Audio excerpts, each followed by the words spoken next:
Okay, Aunt Kathy, so I apologize if Jess makes a lot of noise, but I thought I'd do this for you. I have to do a video interview today, so I'm just practicing my camera-ing, but I just have a little spoolie. You can use whatever you want. I just brush my eyebrows straight up. As you can see, my eyebrow is like significantly shorter than where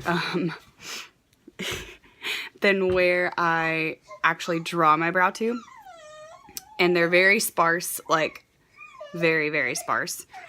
The trick to doing this is I use a pencil instead of a pot.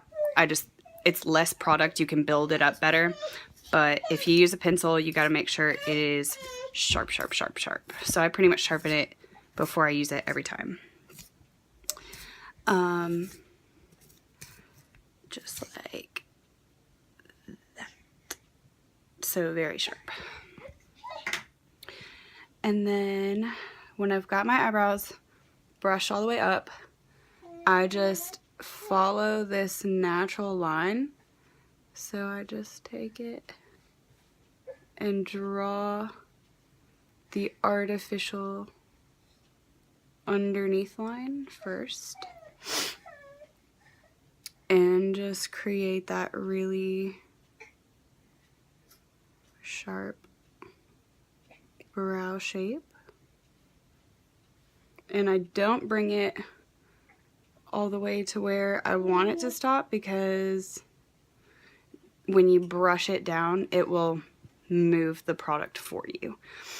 But once I draw this underneath line, I go ahead and brush my hairs back into place or shape, whichever.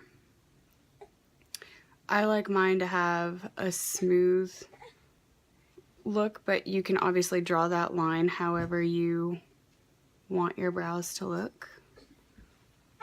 I'm also using my phone to do this instead of the mirror, so yeah. Let me go ahead and do the other side. Actually, I'll just do one and finish it. But once you've brushed it back into place, if you can see, it's kind of hard to see on camera, but I can really see it in person. I have this little dip outside of this first square where my hair naturally wants to go down in the center.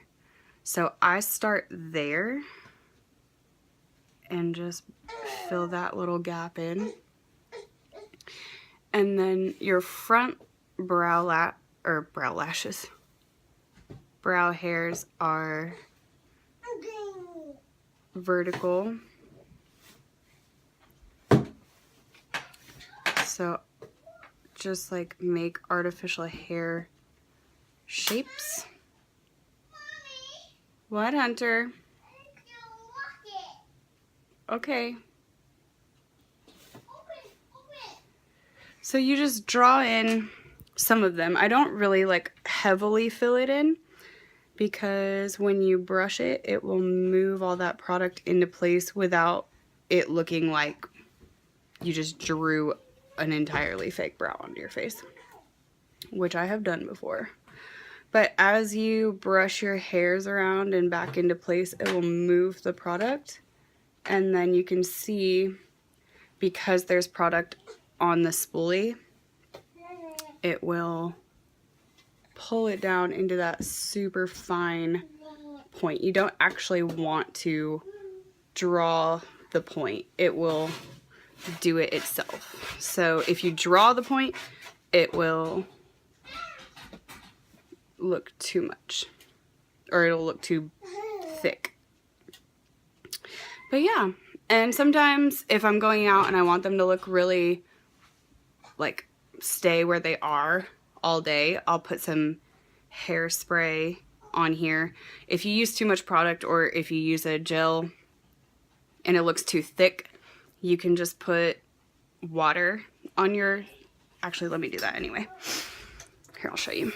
Because I use a powder foundation, so sometimes it will leave a lot of excess powder on your hairs and they look cakey. Mommy. So sometimes if you just Hang on, Hunter. I came out. If you just put some water on it. I came out. Good job. So yeah, and then you can kind of see Mommy. these little spots you just clean back up. Mommy. And there you go.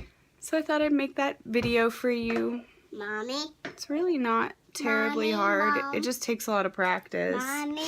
Hang on, Hunter, be patient. But yeah, this is what my brows look like before. Mommy. After. Okay, I love you. Bye.